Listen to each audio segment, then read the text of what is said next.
வணக்கம், என் பெயர் தர்ஷினி. இந்த காலை வேளையில் மீண்டும் உங்களை எங்கள் ஆராதனை சந்திப்பதற்கு எனக்கு மிகவும் மகிழ்ச்சியாக இருக்கிறது. இந்த காலை வேளையில் நாம் ஆண்டவருக்கு தகுந்த முக்கியத்துவத்தை நம் ஆராதனை மூலம் செலுத்துவோமாக. ஆராதனைக்கு செல்வதற்கு முன்பாக உங்கள் கையடக்க தொலைபேசியை ஓசையற்ற நிலையிலோ அல்லது சுவிட்ச் ஆஃப் நிலையிலோ வைத்துக் கொள்ளுங்கள். நீங்கள் தனி நபராக இந்த ஆராதனையில் கலந்து கொண்டால் உங்கள் ஹெட்ஃபோன்ஸ் அல்லது இயர்ஃபோன்ஸை பயன்படுத்தி கொள்ள கேட்கிறோம். நம் ஆண்டவர் நல்லவர். இந்த மகிமையான ஆண்டவருக்கு சிறந்த ஆராதனையை செலுத்துவோம். வாருங்கள்.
கர்த்தருக்கு ஸ்தோத்திரம். இன்று பிரசங்கத்திற்கென்று எடுத்துக்கொள்ளப்பட்ட வேத பகுதி மத்தேயு எழுதின சுவிசேஷம் 5ஆம் அதிகாரம் வசனங்கள் 1 முதல் 7 வரை வாசிக்கப்படும். மத்தேயு எழுதின சுவிசேஷம் 5ஆம் அதிகாரம் வசனங்கள் 1 முதல் 7 வரை வாசிக்கப்படும். புதிய ஏற்பாட்டில் பக்கம் 6. அவர் திரளான ஜனங்களைக் கண்டு மலையின் மேல் ஏறினார். அவர் உட்கார்ந்த பொழுது அவருடைய சீஷர்கள் அவரிடத்தில் வந்தார்கள். அப்பொழுது அவர் தமது வாயை திறந்து அவர்களுக்கு உபதேசித்து சொன்னது என்னவென்றால், ஆவியில் எளிமையுள்ளவர்கள் பாக்கியவான்கள், பரலோக ராஜ்யம் அவர்களுடையது. துயரப்படுகிறவர்கள் பாக்கியவான்கள், அவர்கள் ஆறுதல் அடைவார்கள். சாந்த குணமுள்ளவர்கள் பாக்கியவான்கள், அவர்கள் பூமியை சுதந்திரித்துக் கொள்வார்கள். நீதியின் மேல் பசித்தாகம் உள்ளவர்கள் பாக்கியவான்கள், அவர்கள் திருப்தி அடைவார்கள். இரக்கம் உள்ளவர்கள் பாக்கியவான்கள், அவர்கள் இரக்கம் பெறுவார்கள். ஆமேன். இது தேவனுடைய வசனம். தேவனுக்கே ஸ்தோத்திரம். நாம் ஜெபம் செய்வோமாக. ஆண்டவரே, இந்த காலை வேளையிலே நீர் எங்களோடு விசேஷ விதத்திலே பேசும்படியாக ஜெபிக்கிறோம். உம்முடைய வார்த்தையானது எங்களுடைய இருதயத்தின் ஆழத்திலே பதியும்படியாக ஜெபிக்கிறோம். நீர் விரும்புகின்றதை இந்த முதல் ஞாயிற்றுக்கிழமையிலே, இந்த வருஷத்தின் முதல் ஞாயிற்றுக்கிழமையிலே நீர் விரும்புகிறதை எங்களுடைய வாழ்க்கையிலே நீ தொடங்கும்படியாக ஜெபிக்கிறோம். நீ தொடங்கியதை நீர் முடிக்கக்கூடிய நல்ல தேவனாய் இருக்கிறீர். நீர் தாமே எங்கள் மத்தியிலே பேசுவீராக. எங்களுடைய இருதயத்தை திறந்து ஒப்புவிக்கிறோம் இயேசு கிறிஸ்துவின் நாமத்திலே, ஆமென். இரக்கமுள்ள சீஷர், merciful disciple. My dear friends, there are many ways to identify a disciple of Jesus Christ. ஒரு சீஷன், இயேசுனுடைய ஒரு சீஷனை அடையாளம் கொள்வது பல விதங்கள் இருக்கின்றன. அன்பு, சந்தோஷம், சமாதானம் போன்றவைகளை வைத்து ஒரு எடுத்துக்காட்டாக வைத்து இவர் ஒரு கிறிஸ்தவருடைய சீஷன் என்று சொல்லலாம். Love, joy, peace are just some examples, some ways to identify that this person is a disciple of Jesus Christ. The love that a disciple expresses comes from his or her ongoing relationship with Jesus. இந்த அன்பு என்று சொல்லும் பொழுது இந்த அன்பை வைத்து இவர் ஒரு கிறிஸ்தவனுடைய ஒரு சீஷன் என்று அடையாளம் கொள்ளலாம் என்று நான் சொன்னேன் அல்லவா. இந்த அன்பானது எங்கிருந்து வருகிறது என்றால், எந்த விதத்திலிருந்து வருகிறது என்றால், ஆண்டவராக இயேசுவனோடு இருக்கக்கூடிய அந்த உறவிலிருந்து புறம்பு ஓடுகின்ற ஒரு அன்பாக இருக்கிறது. இந்த அன்பானது வித்தியாசமாக இருக்கிறது. ஏனென்றால் இயேசு இந்த பூமியில இருக்கும்பொழுது ஜனங்களை வித்தியாச விதத்திலே அவர்களை நேசித்தார். The love is rather distinctive, because Jesus was rather distinct in the way that he expressed his love for his people. Jesus loved people like no other. இயேசு போல ஜனங்களை நேசிக்கக்கூடியவர் இந்த உலகத்திலே இருந்ததும் இல்லை, இருக்க போவதும் இல்லை. ஆகையாலே இயேசுவோடு இருக்கக்கூடிய இந்த உறவின் நிமித்தமாக ஒரு சீஷன் இயேசுவை போல நேசிக்க தொடங்குகிறான். And the love that Jesus displays become part of the disciple of Jesus's becomes part of the disciples' love language as well. The joy that a disciple experiences also comes from his relationship with Jesus. இந்த சந்தோஷமும் ஒரு சீஷன் தன்னுடைய இயேசுவோடு இருக்கக்கூடிய அந்த உறவின் நிமித்தமாக வரக்கூடிய ஒரு சந்தோஷமாக இருக்கிறது. இந்த சந்தோஷமானது பொருட்களை திரட்டுவதனாலும் சேகரிப்பதினாலும் வரக்கூடிய ஒரு சந்தோஷம் அல்ல. இனிமையான சூழ்நிலைகள் மூலியமாக வரக்கூடிய ஒரு சந்தோஷம் அல்ல. இந்த சந்தோஷமானது கஷ்ட நேரத்திலையும் அனுபவிக்கக்கூடிய ஒரு சந்தோஷமாக இருக்கிறது. ஏனென்றால் அந்த சந்தோஷத்தை கொடுக்கக்கூடியவர் அவர் மறைவதும் இல்லை, மாறுவதும் இல்லை. The joy that the disciple experiences is not dependent on the accumulation of materials or having a pleasant situation. It is a joy that can be experienced even in hardships, because the real joy giver Jesus does not fade away or change in situations. A disciple experiences such joy in good and in bad times. இயேசு கிறிஸ்துவினுடைய ஒரு சீஷனானவன் நல்ல நேரத்திலும் கஷ்டமான நேரத்திலும் இந்த சந்தோஷத்தை அனுபவிக்கிறான். The peace that a disciple experiences also comes from his relationship with Jesus. சமாதானம் என்று சொல்லும் பொழுது இந்த சீஷன் அனுபவிக்கக்கூடிய இந்த சமாதானமும் இயேசுவோடு இருக்கக்கூடிய அந்த உறவின் நிமித்தமாக வருகிறது. இந்த சமாதானம் என்று சொல்லும் பொழுது போராட்டங்கள் இல்லாத நிலைமையில் மட்டும்தான் சமாதானம் என்று அல்ல. ஆனால் என் அன்பு சகோதர சகோதரியே, வாழ்க்கையின் போராட்டத்தின் மத்தியிலும் நமக்கு சமாதானம் உண்டு. ஒரு சீஷனுக்கு ஒரு சமாதானம் உண்டு. ஏனென்றால் இவன் இயேசுவோடு இருக்கக்கூடிய அந்த உறவின் நிமித்தமாக அனுபவிக்கக்கூடிய ஒரு சமாதானமாக இருக்கிறது. The disciple of Christ, my friends, just by using these three examples, is primarily identified by who he is inside. இந்த 3 காரியங்கள், 3 எடுத்துக்காட்டுகளை நான் உங்களிடத்தில் சொன்னேன். இந்த 3 எடுத்துக்காட்டுகள் மூலியமாக ஒரு கிறிஸ்தவனுடைய ஒரு சீஷன், இயேசுவனுடைய ஒரு சீஷனானவன் அவன் போடுகின்ற அந்த ஆடையின் சார்ந்து இல்லை, அவன் வைத்திருக்கின்ற பொருட்களின் மீது சார்ந்து இல்லை. ஆனால் உண்மையாக அவன் எதனால் அவன் அடையாளம் கொள்ளக்கூடிய முடியும் என்றால் அவனுடைய மனப்பான்மை நிமித்தமாகவும் அவனுடைய குணாதிசயம் மூலியமாகவும் இவள் இயேசுவனுடைய ஒரு சீஷன் என்று அடையாளம் கொள்ளலாம். The primary thing, the first and foremost thing the disciple is identified by is through the attitude and the character that is within the disciple. It's not what he or she possesses, but it is what is within.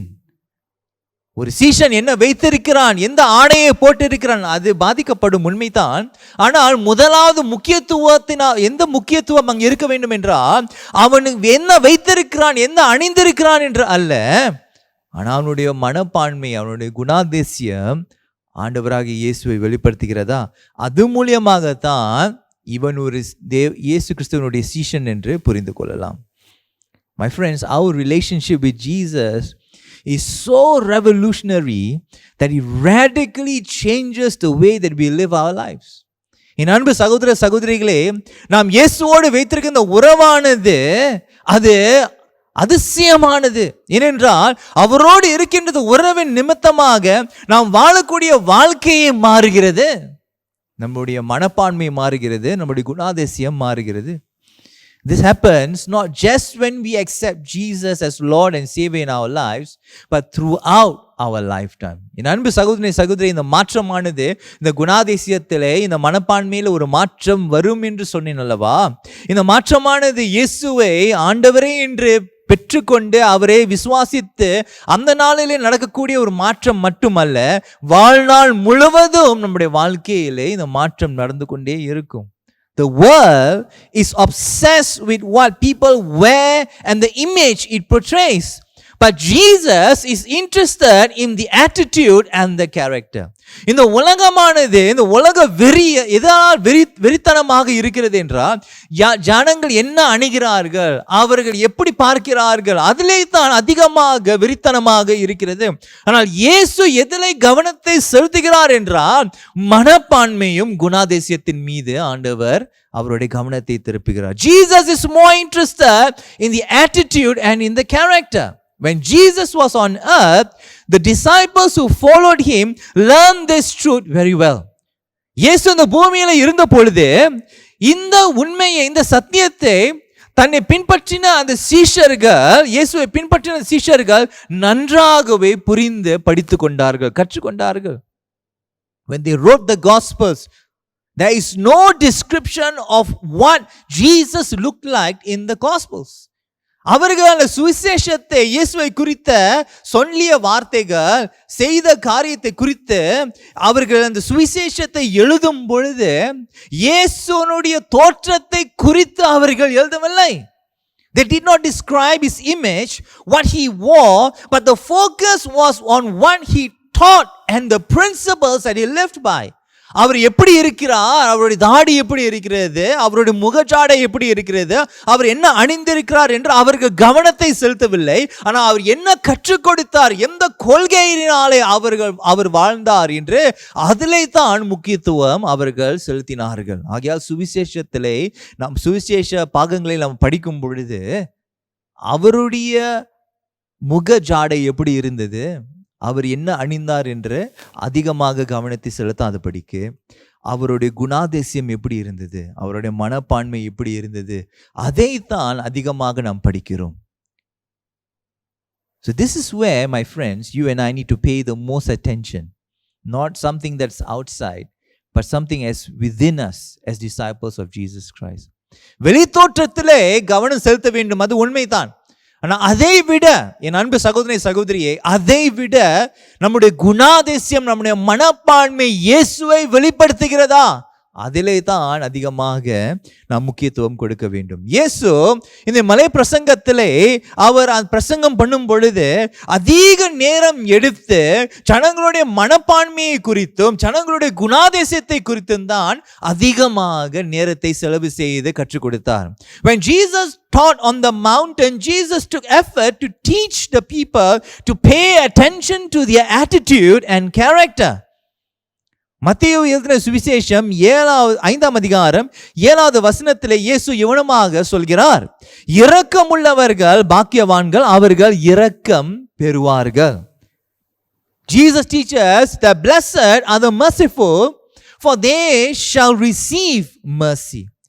இந்த வசனங்கள் சங்கீதம் 18 24 26 வரை அதை அந்த அடிப்படையிலிருந்து இயேசு இந்த வசனங்களை கற்றுக் கொடுக்கிறார். The teaching that Jesus teaches on the mountain is similar to Psalm 18 verses 24 to 26. அதை படிக்க கேட்போமே. ஆகையால் கர்த்தர் என் நீதிக்கும் தம்முடைய கண்களுக்கு முன் இருக்கிற என் கைகளின் சுத்தத்திற்கும் தக்கதாக எனக்கு பலன் அளித்தார்.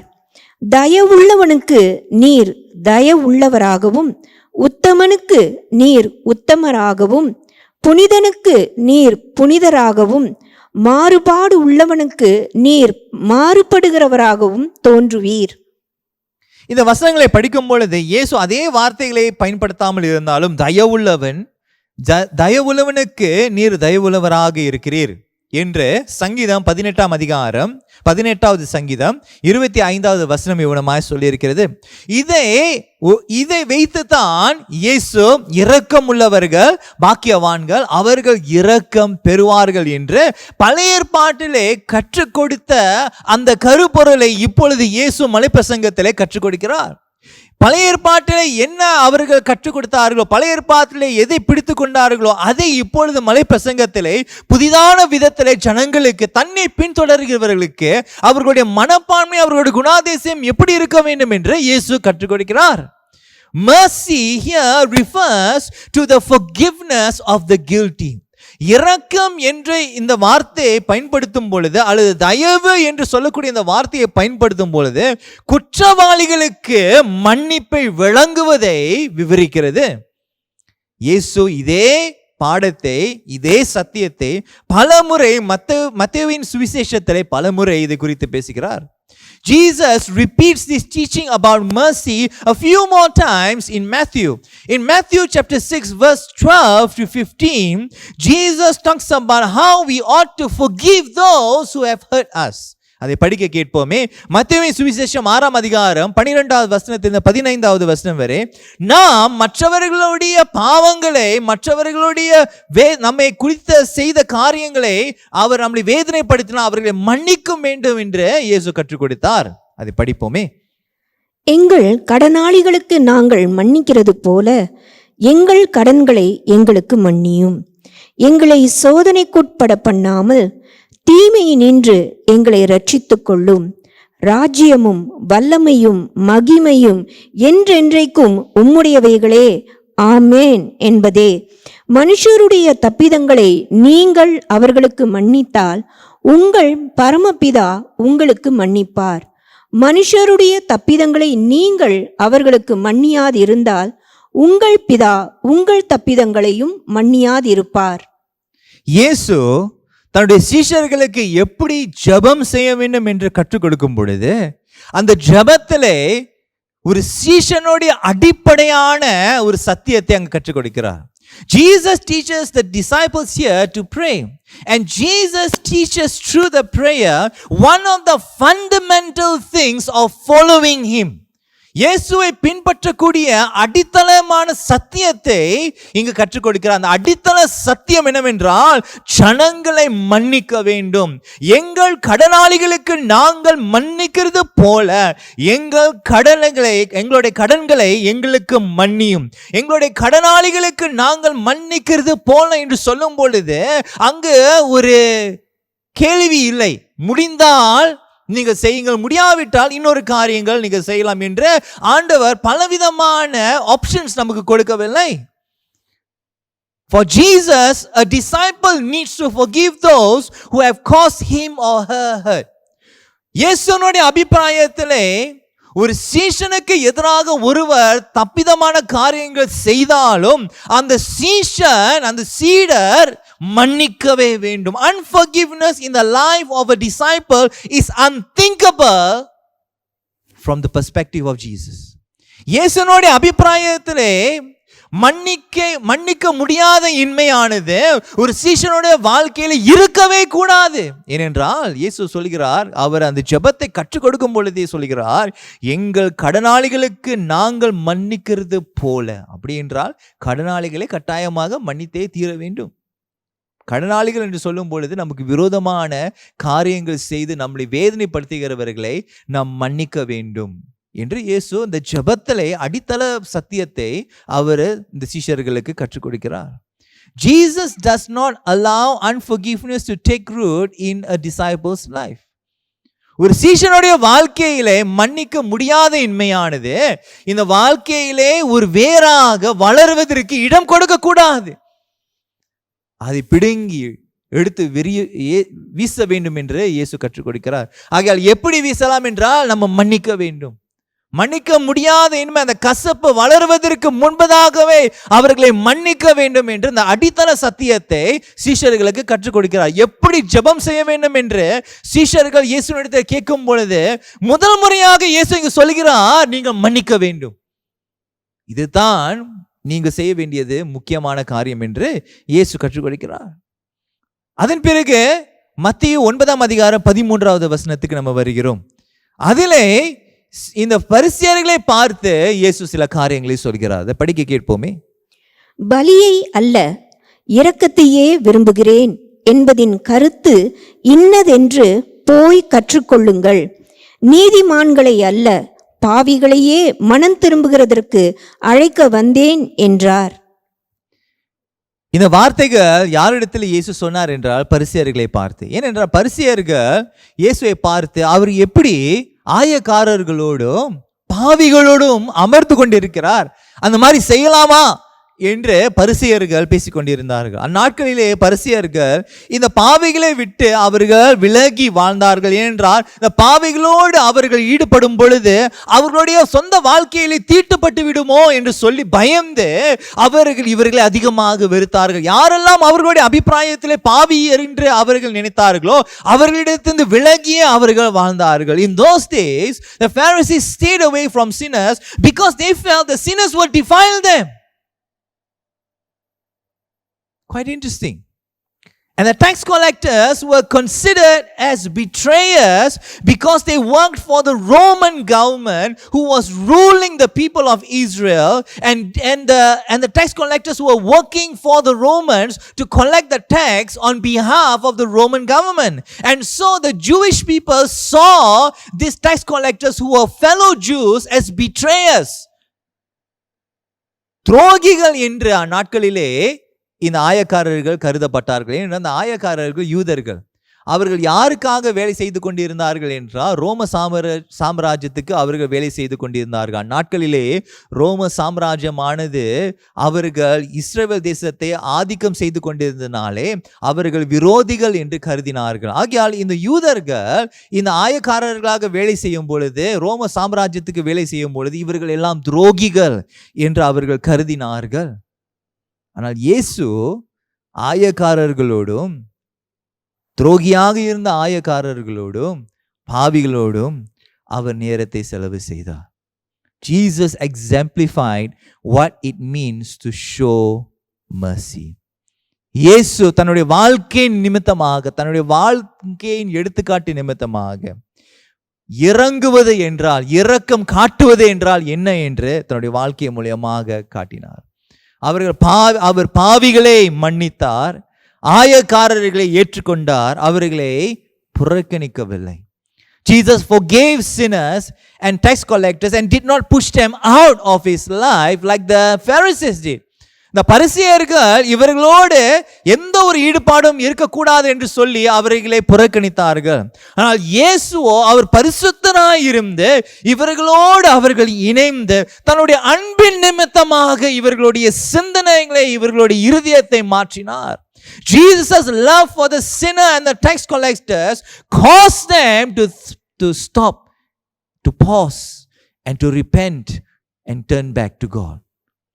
Jesus shows us true piety, true fear and love for God, forgives and does not hold a grudge.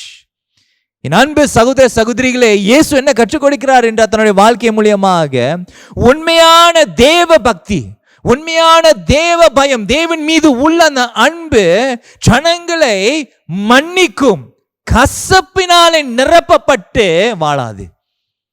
It does not. True piety, true love for God, true fear of God, forgives and does not hold grudges, even if they are considered betrayers. துரோகிகள் என்று கருதப்பட்டார்களும், என் அன்பு சகோதர சகோதரிகளே, இயேசு சொல்கிறார் இவர்களுக்கும் நீங்கள் இறங்க வேண்டும் என்று. Then we come to Matthew chapter 12, another teaching about showing mercy.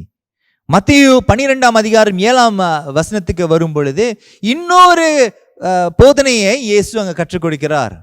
இரக்கத்தை குறித்து கற்றுக் கொடுக்கிறார். அதை படிக்க கேட்போமே. 12ஆம் அதிகாரம், மத்தேயு 12ஆம் அதிகாரம் 7வது வசனம். பலியை அல்ல இரக்கத்தையே விரும்புகிறேன் என்பதின் கருத்து இன்னதென்று அறிந்தீர்களானால் குற்றமில்லாதவர்களை நீங்கள் குற்றப்படுத்த மாட்டீர்கள். குற்றமில்லாதவர்களை நீங்கள் குற்றப்படுத்த மாட்டீர்கள். இந்த மத்தேயுவின் சுவிசேஷம் 12ஆம் அதிகாரத்திலே 1ஆம் வசனத்திலே இயேசு ஓய்வு நாளிலே அவர் பயிர் வழியிலே போனார் என்று சொல்லப்பட்டிருக்கிறது. அவருடைய சீஷர்கள் பசியாய் இருந்தார்கள். ஆகையால் அவர்கள் என்ன செய்தார்கள் என்ற கதிர்களை கொய்த்து தின்ன தொடங்கினார்கள் என்று 12ஆம் அதிகாரம் 1வது வசனம் நமக்கு சொல்லுகிறது.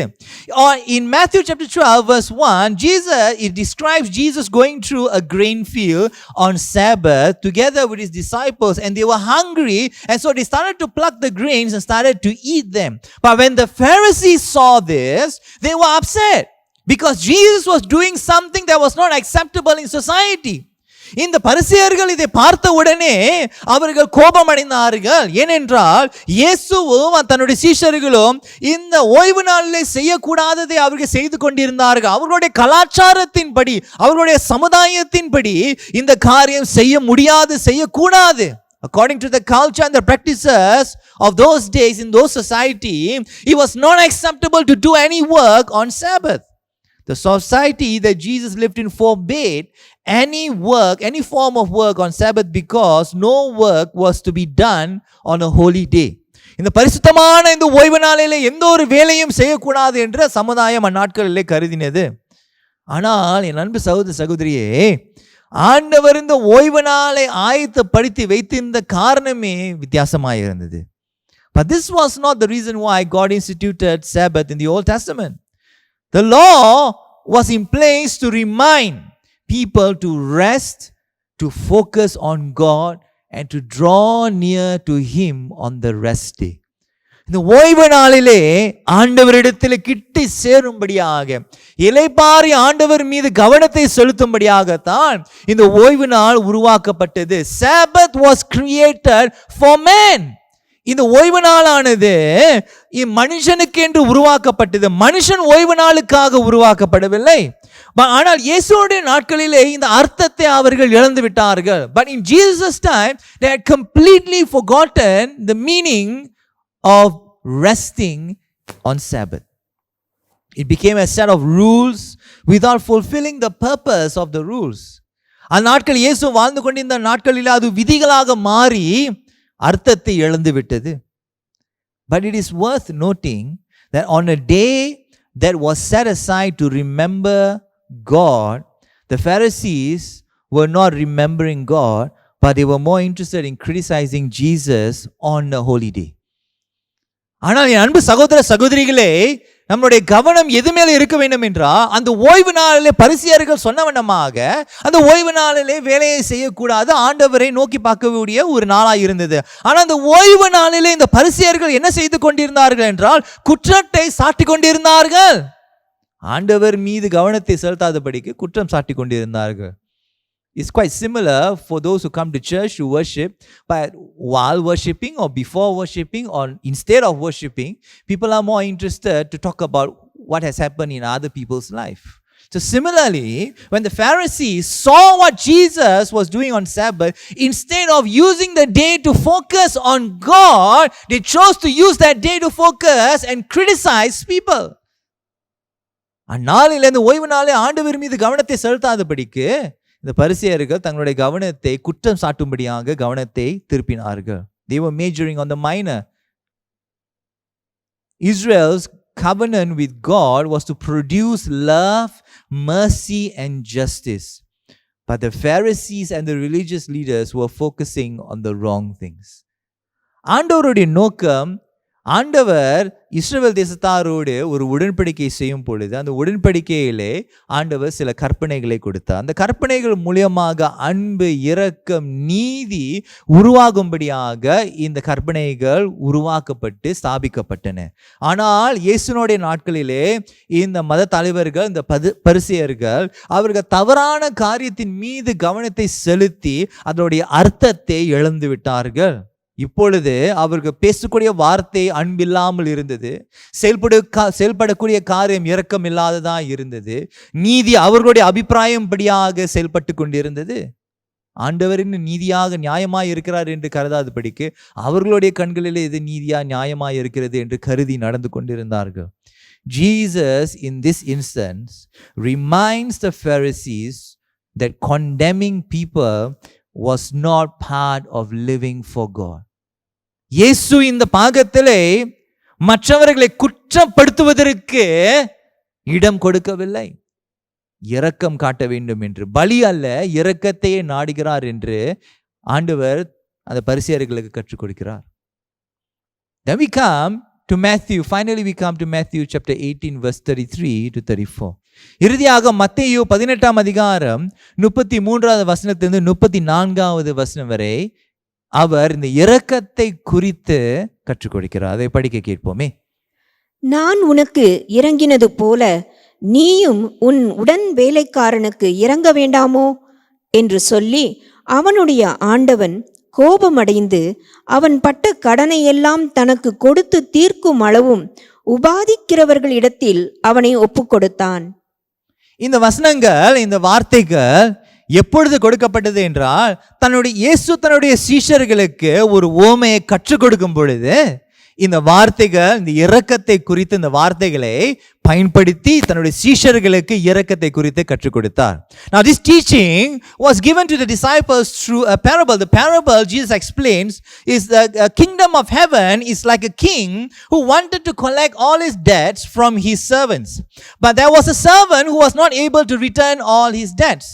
இயேசு சொல்கிறார், தேவனுடைய ராஜ்யமானது, பரலோக ராஜ்யமானது தன்னுடைய ஊழியக்காரரிடத்தில் கணக்கு பார்க்க வேண்டும் என்று இருந்த ஒரு ராஜாவுக்கு ஒப்பா இருக்கிறது என்று ஒரு உவமையை கற்றுக் கொடுக்கிறார்.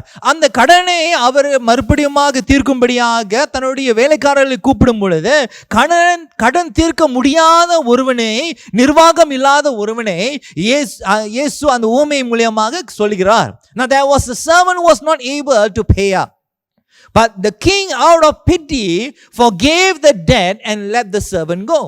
ஆனால் அந்த ராஜாவானவன் ஊழியக்காரனுடைய அந்த சூழ்நிலையை பார்த்து மனம் இறங்கி அவனை விடுதலை செய்து கடனையும் அவனுக்கு மன்னித்து விட்டார் என்ற அந்த ஒரு உவமையை இயேசு அங்கு சொல்கிறார். ஆனால் இந்த மன்னிக்கப்பட்ட இந்த வேலைக்காரன் அவனிடத்திலே சில பணத்தை எடுத்த இன்னொரு இடத்திலே அவன் செல்கிறான். அவனிடத்திலே கேட்கிறான், என்னுடைய பணம் எங்கே அவன் என்று கேட்கிறான். ஆனா அந்த மனுஷனோ என்னால் கட்ட முடியவில்லை என்று சொல்லி கொண்டிருக்கும் பொழுது அவன் உறுதியாக சொல்லுகிறான், நீ கட்டாயமாக என்னுடைய பணத்தை மறுபடியுமாக கொடுக்க வேண்டும் என்று அந்த வேலைக்காரன் இங்கு மற்றவனை அதட்டுகிறான். Now this servant who went out, who was forgiven, goes out and asks someone who owed him money to return his debts. And the man who owed the money was not able to pay back. But the servant who was forgiven refused to forgive others. மன்னிப்பை பெற்ற இந்த வேலைக்காரன் மன்னிப்பை மற்றவர்களுக்கு வழங்குவதற்கு அவனுக்கு மனதில்லாமல் இருந்தான். கட்டாயமாக எனக்கு வேண்டியது நீ கொடுக்க வேண்டும் என்று அதட்டினான். இதை கேட்ட அந்த ராஜா அந்த வேலைக்காரனை கூப்பிட்டு அதிகமாக அவனை குறித்து கோபம் அடைந்தார். அவர் என்ன சொல்கிறார் என்றால் 32வது வசனத்திலே, அப்பொழுது அவனுடைய ஆண்டவன் அவனை அழைப்பித்து, பொல்லாத ஊழியக்காரனே, நீ என்னை வேண்டிக் கொண்டபடியினால் அந்த கடன் முழுவதையும் உனக்கு மன்னித்து விட்டேன். நான் உனக்கு இறங்கினது போல நீயும் உன் உடன் வேலைக்காரனுக்கு இறங்க வேண்டாமோ என்று அந்த ராஜா கேட்டார். Jesus used this parable to teach about forgiveness. இயேசு இந்த உவமையை ஏன், இந்த மனம் இறங்குவதை குறித்து இந்த உவமையை ஏன் கற்றுக் கொடுத்தார் என்றால், பாவ மன்னிப்பு, அதாவது மன்னிப்பை குறித்து அங்கு கற்றுக் கொடுத்தார். நீங்களும் அவனவன் 35வது வசனம், நீங்களும் அவனவன் தன் சகோதரன் செய்த தப்பிதங்களை மனப்பூர்வமாய் மன்னிப்பதை போனால் ஏன் பரமபிதா உங்களை இப்படியே செய்வார் என்றார். அது படிப்போமே, verse 35. நீங்களும் அவனவன் தன் தன் சகோதரன் செய்த தப்பிதங்களை மனப்பூர்வமாய் மன்னியாமற் போனால் என் பரமபிதாவும் உங்களுக்கு இப்படியே செய்வார் என்றார். இந்த உவமையை சொல்வதற்கு முன்பதாக ஒரு சீஷன் இயேசுவினிடத்திலே ஒரு கேள்வியை கேட்டான். அதே இந்த உவமையினோட ஆரம்பத்திலே நம்ம படிக்கிறோம். அந்த வசனங்களை நான் உங்களுக்கு படிக்கிறேன். அப்பொழுது பேதுரு அவரிடத்தில் வந்து, ஆண்டவரே, என் சகோதரன் எனக்கு விரோதமாக குற்றம் செய்து வந்தால் நான் எத்தனை தரம் மன்னிக்க வேண்டும்? 7 தரம் மட்டுமோ என்று கேட்டான். பேதுரு ஒரு கேள்வியோடு இயேசுவினிடத்தில் வரும் பொழுது இயேசு இந்த உவமையை குறித்து சொல்கிறார். அதற்கு இயேசு 7 தரம் அல்ல, 70 தரம் மட்டும் என்று உனக்கு சொல்கிறேன். My dear friends, Jesus is reminding us that you and I have been recipients of God's mercy. And we are obligated to offer that mercy. We are the recipients of God's forgiveness, and we are obligated to forgive those who have hurt us. என் அன்பு சகோதர சகோதரிகளே, நாம் ஆண்டவருடைய இரக்கத்தை பெற்றவர்களாக இருக்கும் பொழுது அதே இரக்கத்தை, அதே மன்னிப்பை மற்றவர்களுக்கு வழங்க வேண்டும் என்று இந்த உவமை மூலமாக இயேசு சொல்கிறார். There are no allowances for unforgiveness in the kingdom of God. மன்னிக்க முடியாதின்மை இயேசு தேவனுடைய ராஜ்யத்தில் இருக்க முடியும் என்று ஒரு காலமும் கற்றுக் கொடுக்கவில்லை. So when Jesus teaches about mercy in Matthew chapter 5 verse 7 at the mountain, மறுபடியுமாக ஆரம்பத்துக்கு சொல்லுவோம். மத்தேயு 5ஆம் அதிகாரம் 7வது வசனத்திலே இயேசு இரக்கத்தை குறித்து கற்றுக் கொடுக்கும் பொழுது அது எதை விவரிக்கிறது என்றால், உங்களை வேதனைப்படுத்துகிறவர்களை மன்னிக்க வேண்டும். ஒரு மனக்கசப்பு இல்லாமல், அவர்கள் மீது மனக்கசப்பு இல்லாமல் வாழ வேண்டும். குற்றத்தை கண்டுபிடிக்கிறவர்களாக இராதபடிக்கு வாழ வேண்டும்.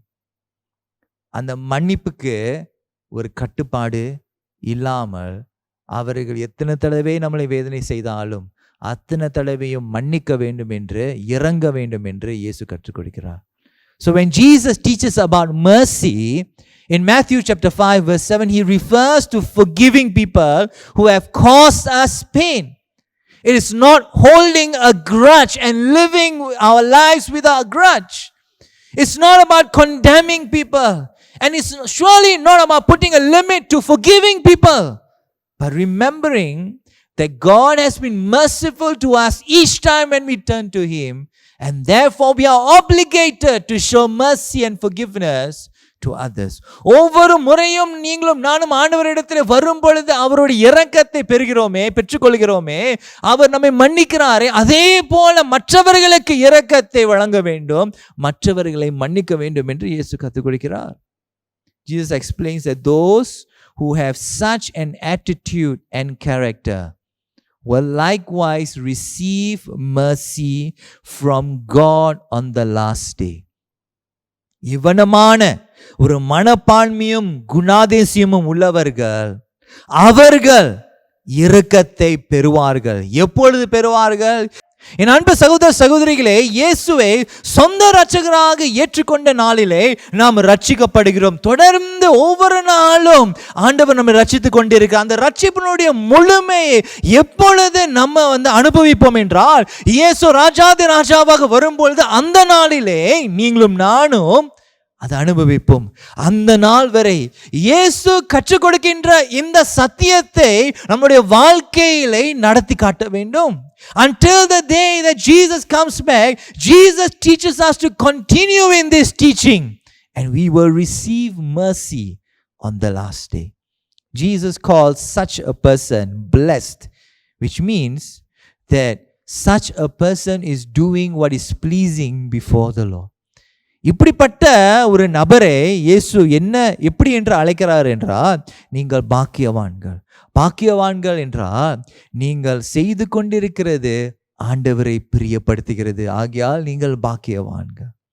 My friends, we are all fellow sinners saved by God who are in need of God's constant mercy and forgiveness and grace.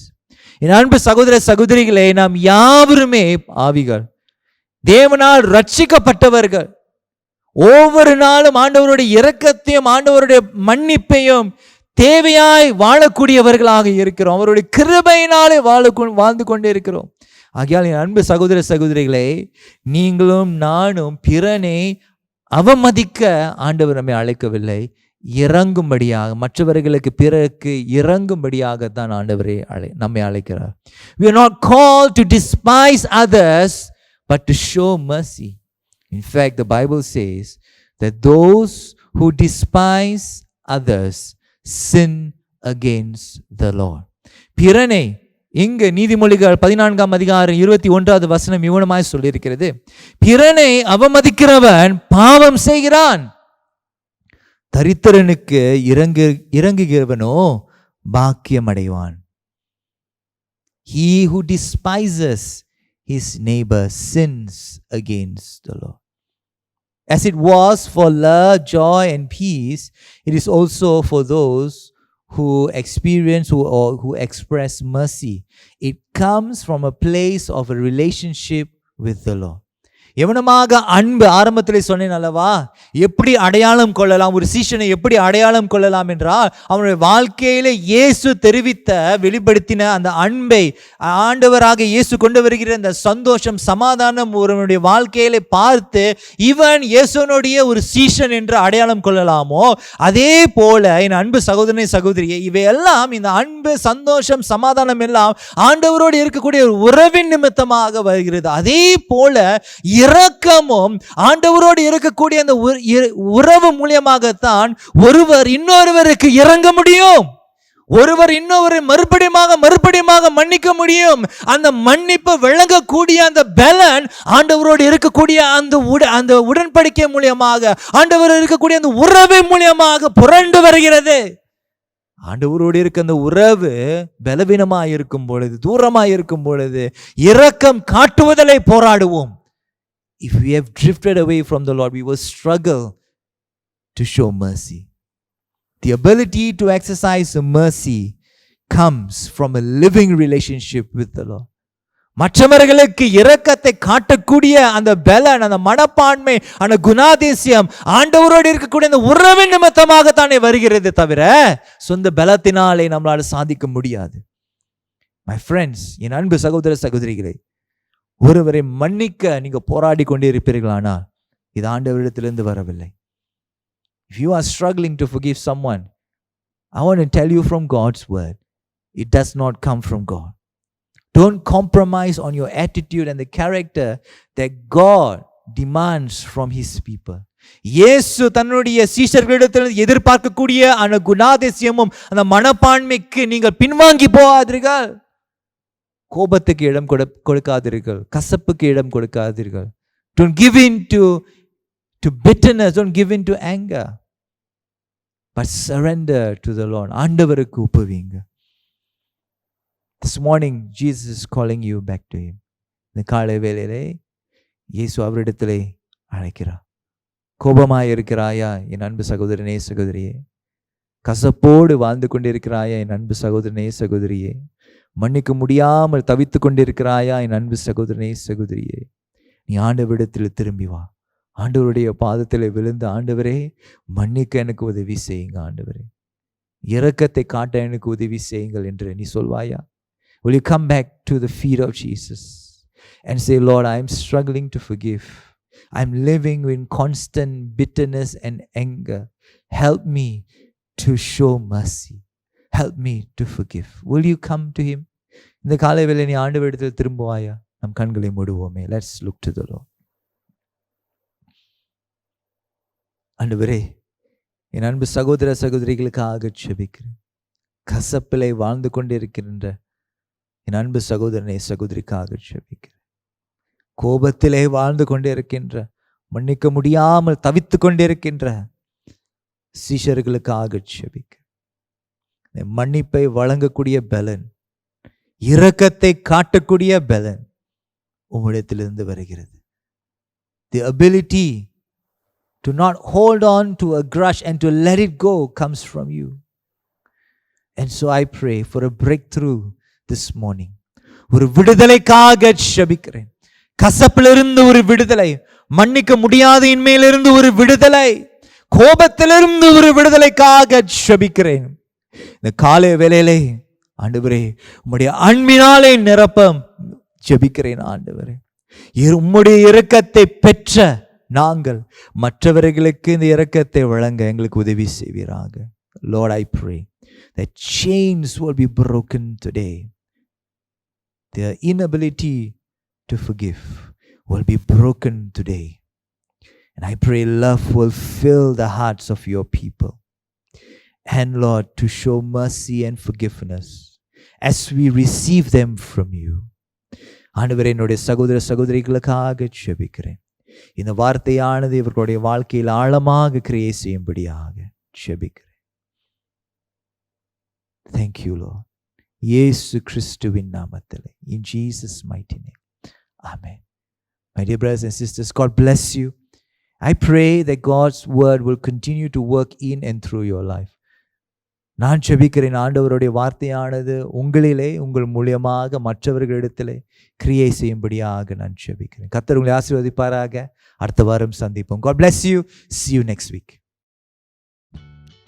நம் ஆண்டவரை ஆராதித்து அவருடைய வார்த்தையை கேட்டோம். நம் ஆண்டவருக்கு கொடுப்பதும் ஒரு வகையான ஆராதிப்பு தான். நம்முடைய காணிக்கையை செலுத்த ஆயத்தமாகவும் வாருங்கள். நீங்கள் உங்கள் காணிக்கைகளையும் தசம பாகங்களையும் கொடுக்க 3 வழிகள் உள்ளன. முதலாவதாக, நீங்கள் இணையத்தின் வழியாகவோ அல்லது ATM வழியாகவோ பேங்க் டிரான்ஸ்ஃபர் செய்யலாம். நீங்கள் டிரான்ஸ்ஃபர் செய்ய My Saviour's Church DBS account number 00601461112, அதாவது நீங்கள் டிரான்ஸ்ஃபர் செய்ய வேண்டிய எண் 006146112. இரண்டாவது வழி, பே நவ் என்ற சேவை மூலம் கட்டணத்தை செலுத்தலாம். இணையம் அல்லது மொபைல் வங்கி மூலம் பே நவ் என்ற பகுதியை தேர்ந்தெடுத்து என் இரட்சகர் ஆலயத்திற்குரிய சிறப்பு எண்ணை தட்டச்சு செய்யவும். சிறப்பு எண் T08CC4073G. மூன்றாவதாக, காசோலை அதாவது செக் வழியாக நீங்கள் பணத்தை செலுத்தலாம். மேல் விவரங்களுக்கு சபை அலுவலகத்தை தொடர்பு கொள்ளுங்கள். தொடர்பு கொள்ள வேண்டிய எண் 64742823. இந்த ஆராதனை உங்களுக்கு ஆசீர்வாதமாக இருந்திருக்கும் என்று நாங்கள் நம்புகிறோம். மீண்டும் உங்களை அடுத்த வாரம் சந்திக்கிறோம். பாய்.